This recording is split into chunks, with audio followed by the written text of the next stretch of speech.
Je crois qu'on est quand même ce soir sur un sujet extrêmement important. Et j'espère qu'on en a tous et toutes conscience. Le racisme est un poison.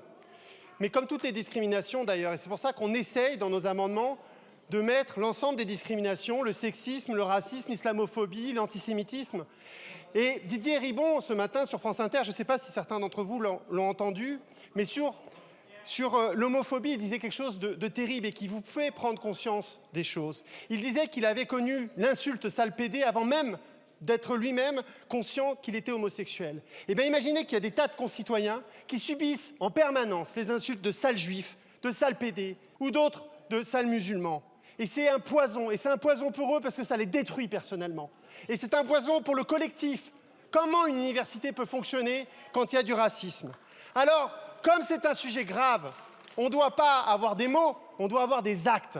Et là, les macronistes, le problème, c'est que vous êtes doués pour les mots, mais pas pour les actes. Là, on vous propose des actes très simples.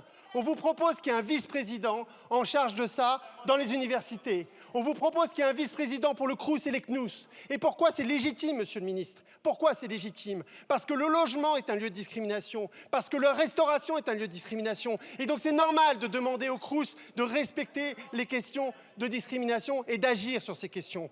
Et alors je suis très étonné. Soudainement, les universités sont autonomes.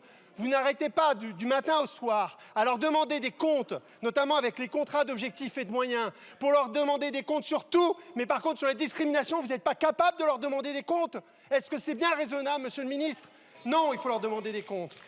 Et donc c'est pour ça qu'il est important d'avoir ces vice-présidents. Un dernier mot. Cette loi, elle est importante. Je pense qu'il faut qu'on arrive à la voter à la fin, tous et toutes ensemble. Mais néanmoins, il y a un risque. Le risque, c'est qu'on mette tout et n'importe quoi dans cette loi.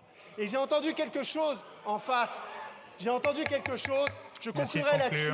Il ne faut pas interdire la libre discussion et le débat dans les universités.